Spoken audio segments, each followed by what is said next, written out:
Larry, thanks so much for coming on the show. I appreciate you taking the time. Absolutely, man. Thanks for having me. I'm grateful to be here. Yeah, yeah. So I'm sure when you were growing up, you didn't have this dream of owning your own company to help people pay off their student loans. So what was it like for Yeah. you? What was it like for you growing up? Maybe like 10-year-old Larry. What were you dreaming of doing with your life at that point?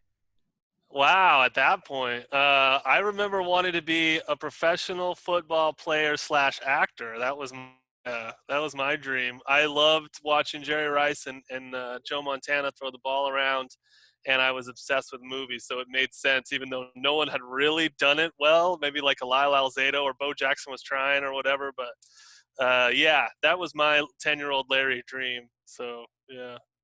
Nice, nice. And that's interestingly enough, Jerry Rice was my favorite player. He's my favorite player of Oh, all time.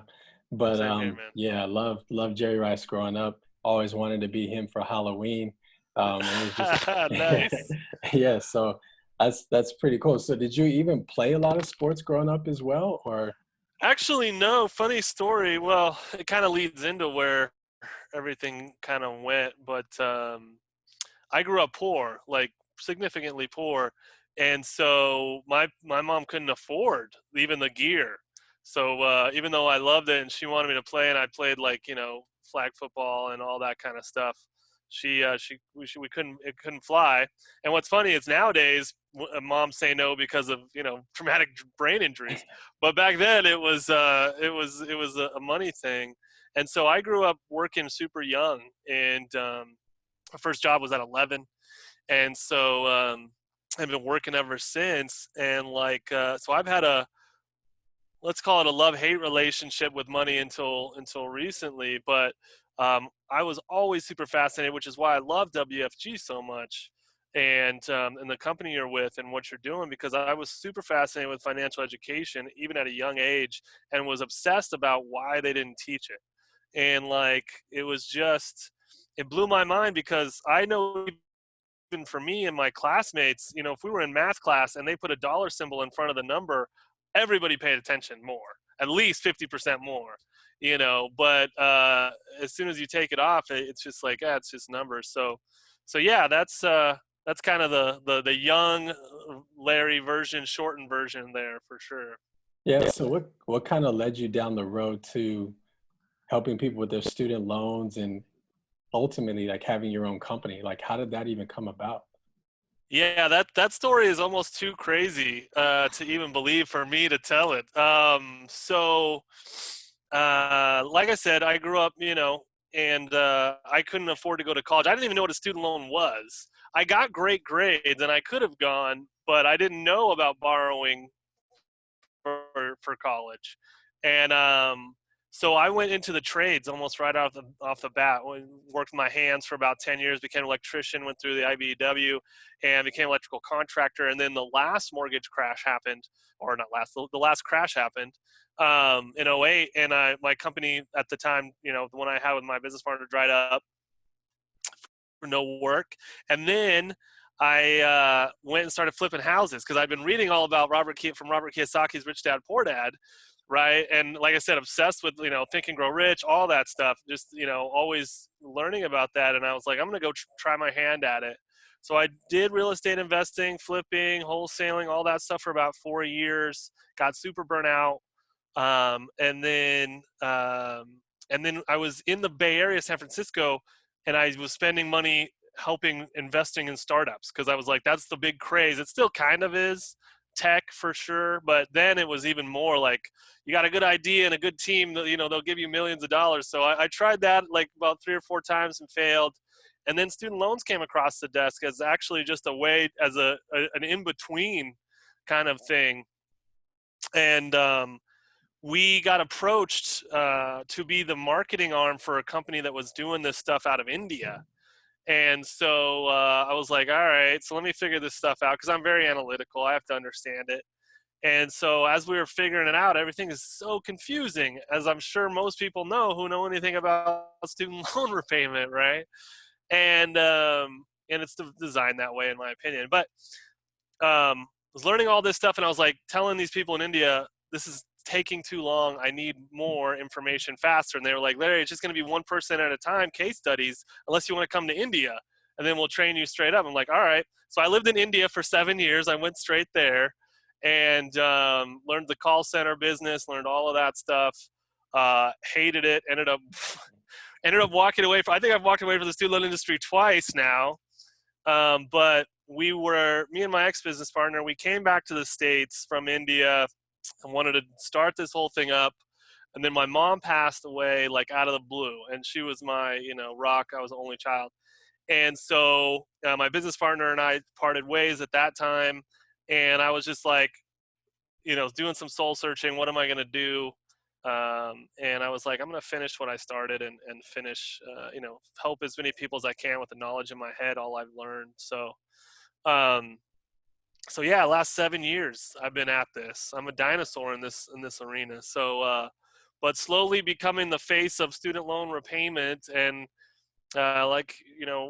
we talked about before the record button, my book hit bestseller in last August. And I teach here. I'm in Vegas. I teach here at UNLV to the graduate students about student loans and financial wellness. And then, I teach mortgage brokers and financial advisors all over the country now. So, and we've been blessed to be able to help a lot of people. So it's a crazy story, but it did happen. All of it. I was there. Wow. So what was, kind of going back a little bit, when you made the leap, because you took a leap to go to India, like that's a leap for sure. Yeah. That's basically going on the other Right. other side of the world. Yeah. What was obviously, I'm sure you learned a lot, but what's like the main lesson that you learned about yourself in going over there? That's a great question, man.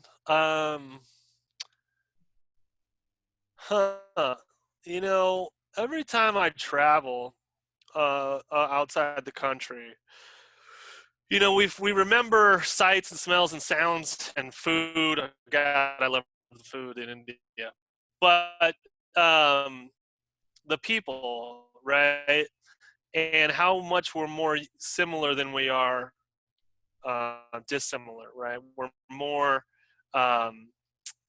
connected than we are disconnected. And so what I learned of how much we are different than somebody who was other side of the world, but in reality, you get there and you're like, these people are just working people, right? They're just trying to do their best. They're just trying to put food on their kids, kids' plates, right? So, when back then, before I went to India, I was always like, oh man, outsource phone or debt collect, whatever. Like, why are you dealing with India? And then you go there and you're like, oh, these are just, with this global economy, a lot of people still want to be like, well, keep them separate. And I don't want to have China dictate what our things are doing and all this other stuff. But it's a global economy now, and these are all just humans trying to do the best they can with what they have. So not to judge somebody because you don't know what their circumstances are. Yeah, and like you said, you basically indoctrinated yourself in the culture and kind of saw it. Like, was there a turning point? You said you hated it. Obviously, you said you hated just not the culture, but just being in the call center and all of that. But what was kind of the turning point that led you to ultimately leave? I know you mentioned your mom passing away. Was that the ultimate reason why you ended up leaving and coming back, or was there something along that path that made you to make that pivot?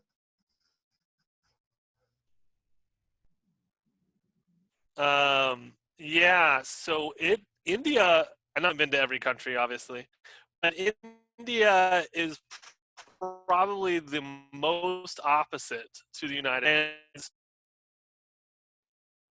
It was such a culture shock that it took. I never actually really got comfortable there. I met some great people and had some great experiences. I was counting the days to leave constantly, and it's different when you go there as a business person trying to learn a business or start a business or whatever, or right when you feel stuck there, it's going to have a different feel. Even if you went to like France or Spain or Europe or Mexico or South America or something, if you are not just there for vacation to enjoy yourself and you're like, I got to get some stuff done, it's going to have a different kind of feel. So I was always ready to leave, but we made the best of it. Yeah, we made the best of it. Yeah. And then when you got back, and you ulti- Oh, do we freeze up? so when you got back, when you came back Mm. from India, and you ultimately you mentioned your ex business partner. So what kind of led to either the change in that relationship and you starting to take things on yourself? Kind of guide us through that process a little bit. Wow, you're really hitting some hard ones, man. No, you know, I've thought about this a lot, and for a lot of years, I harbored a lot of ill will for the situation because I went and dropped everything to handle my mom's stuff, and my business partner, decided to move on without me. And at the time, I was really angry about it, but now I think it was a gift because I needed time to heal, and I was extremely toxic at that time, very angry at the world, and so not a good business environment to be in. So they did their own thing, and I was a little bit heartbroken. But at the time, I mean, I had gained all the knowledge. So and before that, with almost all of my previous businesses, I was always the numbers guy, the analytical guy, the nuts and bolts, the worker, the guy behind the scenes, and we always had a front man, salesman, manager, marketing guy. And so this had to make me step out into my own and be the face of my organization, and I couldn't hide behind the scenes anymore. So that's one of the reasons I look back as a gift, because I wouldn't be here talking to you about all this stuff, being able to answer questions about student loans, if I hadn't taken the leap to trust myself and put myself out there. So yeah, if anybody's going through hard times, just remember, like, everything happens the way it's supposed to happen. You know what I mean? Yeah, wow, that's powerful. So before we like really get into the student loan part of it, because I really like people's backstories, when you took that leap once again to like become the face and kind of step out, how did you feel? Like, I know you probably, maybe you may have had some anxiety. Like, did you like, you know what, I got this? Or were you like, ooh, I don't know if I can really handle this? Like, kind of take us through that thought process. I was terrified, for sure. Um, you know, in our society, we have this thing of wanting approval, whether it's from our parents or from our friends or peers or teachers or neighbors, whatever. And so it causes this like whole internal monologue about judgment, but that's a whole nother subject. So I was terrified to put myself out there, and every time I would go to a networking meeting, or when I was getting things started or talk to clients, I didn't feel confident at all. But um, at the same time, I knew what I knew, and I knew that I needed to help people. And so every time I would fall into this like fear or negative vibration, or whatever you want to call it, like that blockage where you don't want to you don't want to go to the network, you don't want to open your mouth to someone new, you don't want to tell people what you're doing, right? All that stuff. I would remember why I'm doing it. I'm doing this to help people. And like, I just got an email, or just got off a call with someone right before this, and they're super grateful. Obviously it's 7 years in, and my skills are unsurpassed, but that whole gratitude thing for what I've been able to do is what I tried to focus on, was like, somebody out there is suffering and I can help, right? So it was always like that balance between like, should I be doing this right now, or man, maybe I should just forget this and go do something else and do something I've always done or whatever. And it was like, yeah, but people need help with this. And it would amaze me, because I'd be like, I would have those doubts and be like, man, I don't think anybody's really going to need this. I mean, most people can figure this shit out. And then And then I would come across a really crazy situation. They'd be like, "Oh my God, I'm so grateful that God or sent this to me." So it was like, all right, it makes me keep going, right? More than anything else, it was the gratitude and being able to help. Yeah, yeah. I think part of me, part of me asking this is because a lot of times people are filled with doubt, and a lot of times people see the finished product, right? They don't really understand the journey behind the finished product, and like that there is a lot of doubt, and like there's like you know what, I'm not gonna do it. Like I'm not gonna go to those networking events like you were talking about, but we're people are real, they're human, so there are a lot of lessons there that I think are that people can really take from your story. But kind of like I was saying, to shift gears a little bit and getting into student loans, and I've heard you share this a couple of times when we've had conversations about how it's such a large amount of debt, like the second most after mortgage, after lending. So talk into why people aren't really sure what to do with that debt, and kind of some tips and even misconceptions that people know about, like how to handle the debt. Sure. So, yeah, $1.6 trillion, right? So it's not going anywhere anytime soon. I think you're going to start seeing, we've seen it in the last election, this election. It's a big talking point right now because we have an entire generation of people who are affected, right? Almost two generations, the 20s and the 30s year olds. And now, when we look at Parent Plus loans, it's getting even worse. People are scared to retire because of it. But um, to me, it's almost it's like a double tax on the middle class, and I'll tell you why. Um, Somebody wants to better themselves by going and getting an education, which is what our society has told them to do, right? Pull themselves up by their bootstraps. Go get that education. Go be useful to society, and we will reward you. Well, 73% of all college graduates don't go in the field that they studied for. So then you're like, okay, so this is a huge inefficiency problem. Now we have the fact that tuitions keep skyrocketing. They're growing in an average of 7 to 9%. Let's just say 8 to have a happy median there. 8% a year, and yet wages, as you know, wages are stagnant. And now with COVID, I don't want to even get into that, but wages have been stagnant for the past 20 years.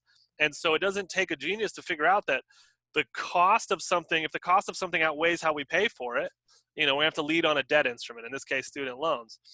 And so this system is mired in bear traps and landmines all along the way.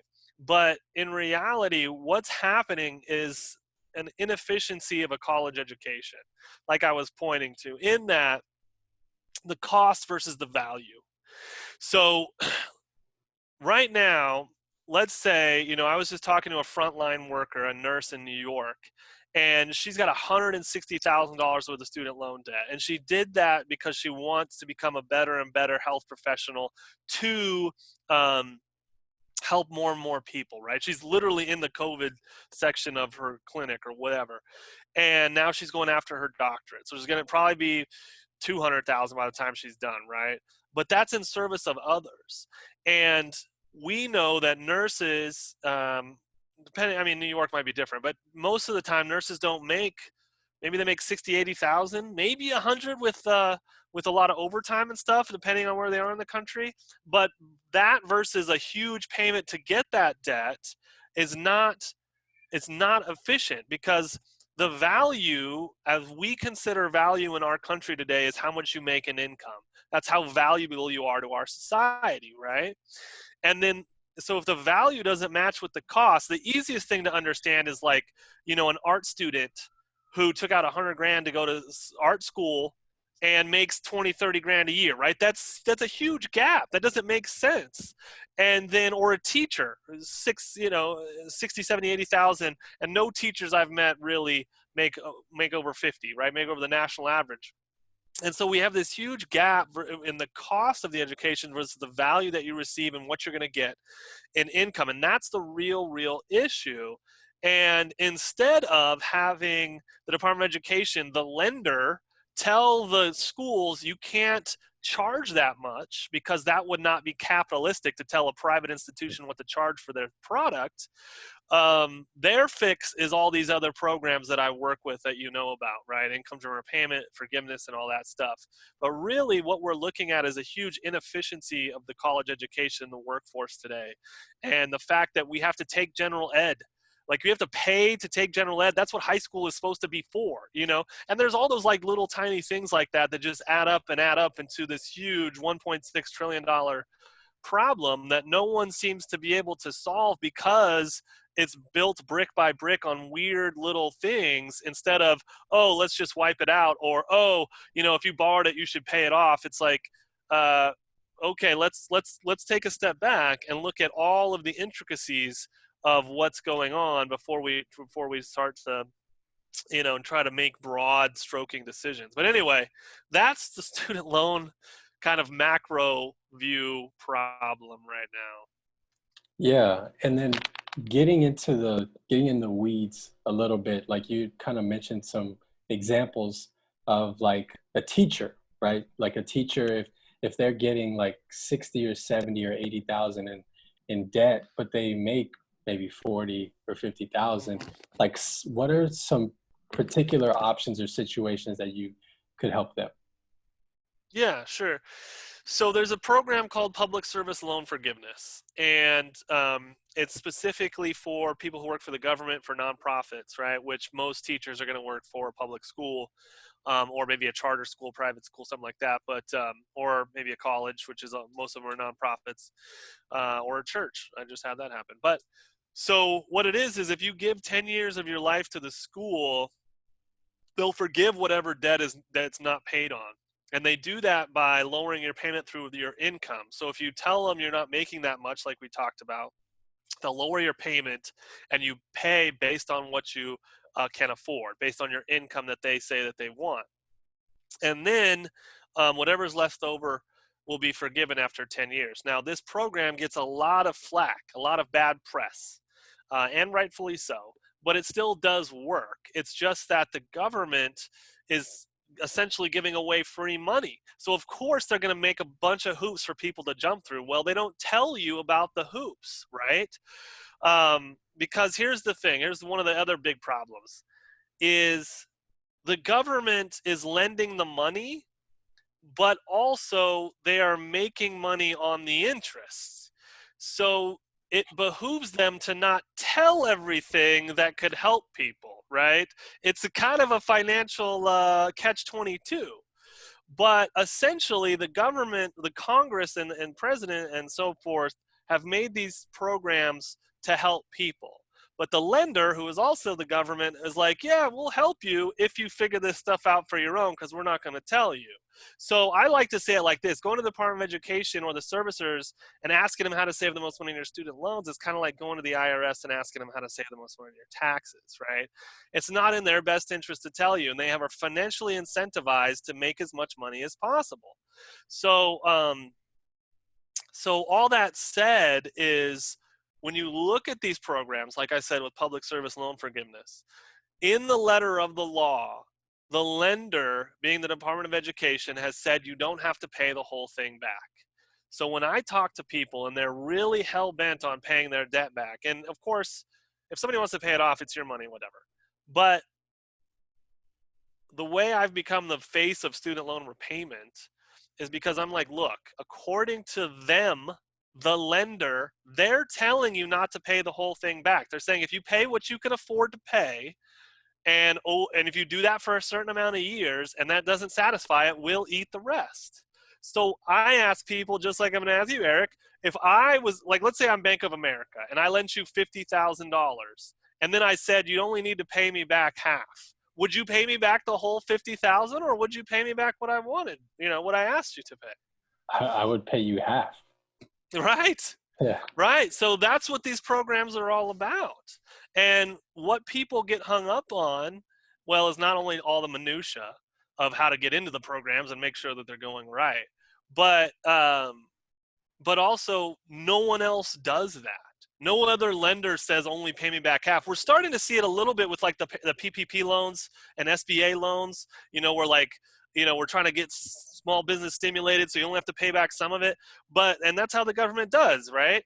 But like most people can't wrap their minds around, wait, you're not gonna ask for the whole thing back. So that's what I spend a lot of my time doing, is in layman's terms, just like I'm doing with you, is like telling people, look, you can do other things with that money, I'm sure. Like let's not pay them back everything that you borrowed. So Yeah, yeah. No, there's a lot of great stuff that you definitely get into.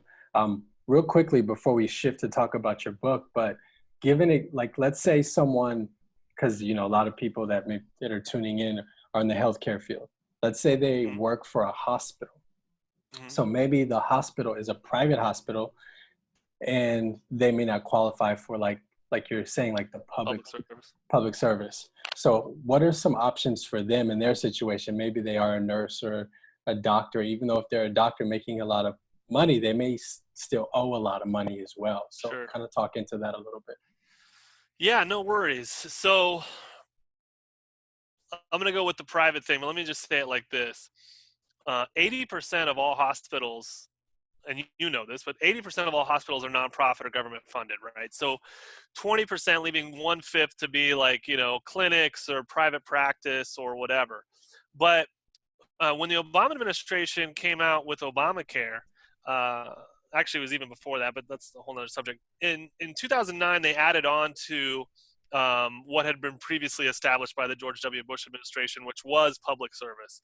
So before Obama came in, it was just if you worked for the government, you got your loans forgiven after 10 years, or your teacher or disabled. But then Obama came in, he opened up forgiveness for everybody else after 20 or 25 years, depending on the ages of the loan. So what I say is, again, it's a ratio. So it depends on the amount of debt you have versus the amount of income you make. But um, what I'd say is, like, we can set the foundation of, let's say it's 20 years and we lower the payment based on your income. It's 20 years to forgiveness. And then, maybe 3, 5 years from now, you're like, I want to go back to work for a hospital. Then we can try to cut that 20 years down by using the 10-year program, right? But you'll always have this solid foundation. It's like an insurance policy. No matter what, no matter what happens over the course of your career, ups, downs, highs, lows, this thing will be gone after 20 years. So then it's, how do we maximize it? Well, paying as little as possible over that 20 years to leave as much left over as possible to be forgiven, and setting that foundation so that if you do get a job offer and one's for you want to move on, and one's for a clinic and one's for a nonprofit hospital, and they pay the same and they're equal, and you're like, well, I do get the forgiveness if I go here, we can make that happen and cut the time down shorter. But I want to be very clear about that, is I never say, I should say, I always say, we never want the student loans to dictate your life decisions. We can make plans that mold around them. But if those situations come up where they're identical except one's a nonprofit and one's a for-profit, then maybe look at the nonprofit. Does that make sense? So Yeah. that's kind of what I would say to healthcare people. Okay. Great. Great. I know you've got a wealth of information literally a wealth of information to share. Yeah, no, yeah. A lot of Yeah. years, man. A lot of And hours. I know we were talking about this before we hit the record about how you were looking to go on tour, and that's another time that's gonna happen considering the environment when we're in with COVID. But talk about the thought process in you writing the book, Student Loan Debt Secrets, and how even became a number one bestseller. Yeah, no. The process was crazy. So I had the inspiration. I was actually reading. I was reading a bunch of stuff, but I read Senator Elizabeth Warren's book, "Fighting for Change," and the way she wrote it just kind of clicked with me. Like, she gets it, because she actually founded the CFPB, so she was fighting for people's rights when it came to money. And I was like, man, it clicked. I was like, I could write something kind of similar. Obviously, hers was a lot different, but that's what started the inspiration. But for those of you who want to be future authors, I actually didn't write a word for 6 months after I got the inspiration. So, but it was one of those things where it constantly nagged at me. I was like, man, I should really start. And so, um, I didn't know what I was doing. I never written a book before. So all I did was not try to worry about outline or any of that kind of stuff, or, you know, skeletons or anything. I was just like, I'm going to block time to make space for it and see what comes through. And then the more I did it, the more, you know, stuff would come through. And then I wrote for 13 months, um, and wrote 180,000 words. And I brought it to my publisher. Yeah, if you know that, the reason Eric's laughing right now is because the average book is roughly 55 to 65,000 words. So I brought it to my publisher, and he's like, wow, great, you wrote 3 books. That's awesome. And so we could have a series. It'll be like Lord of the Rings or whatever. And I'm like, no, I don't want to do it that way. So we compromised on 2. So that's the first half of the everything I wrote. And I wrote a bunch about how to fix the education system so that people don't have student loan debt in the future, which I'll release later. Um, but yeah, so the book is basically a short, 60 pages, nothing crazy, about how we got into this mess, the factors of all of it. And then most of it is teaching people how to do everything I do themselves. I've unloaded, 80, 90% of my secrets and what the servicers don't tell people into the book and the how-to steps. That way, I want to help people on a bigger level, and I can't have one-on-one phone calls with 44 million Americans. You know what I mean? So that's kind of how the book came about. 20 months. It took 7 months to publish. But the reason it published, and did so well is because, I had a lot of power partners like yourself. And I told them, hey, tell your teams, tell your clients. I told all my clients, that it came out, had a mass email, and, enough of them went and bought it to get it a push, to get some momentum. And then, it's just a needed topic. That's really, I try not to take too much credit because it's just a needed thing. And there's no real book on the market like it that is just going to give you everything step by step, because it's so much information, right? Nobody wanted to tackle that but me. So yeah, that's where it is. And I'm actually just wrapping up the audiobook portion. So it'll be on audiobook, hopefully in the next 2 to 3 months on Audible. Oh, nice. I'm sure that'll be great to Yeah. listen to, because like you shared before, we've had conversations really getting into the examples, like, and how powerful they are and how people are saving so much money by the programs that you're helping them with. So I think it'd be great even just having that, obviously it's a task to read, but having that on audio to listen to, it's like, wow, I'm sure people will really be able to feel that as they listen to it. Yeah, I hope so. And I'm like the type of person that when it's something that's meaty like mine, I like to listen and read along, so that way, like, I can be like right super into it, because my mind will wander if I'm just, I was listening to one of my favorite financial authors, Garrett Gunderson, last night, and like he'll say something and I'll be like, oh man, my mind will wander on it, and then I'm like, what was happening? And the same thing when you're reading, right? You're like reading and be like, wait, I missed something. And so I like to do both. But yeah, hopefully, it just whatever helps get the information out. Yeah, nice. As we start to wrap up here, where can everyone find you? What's the best place to get in touch with you? Sure. Yeah.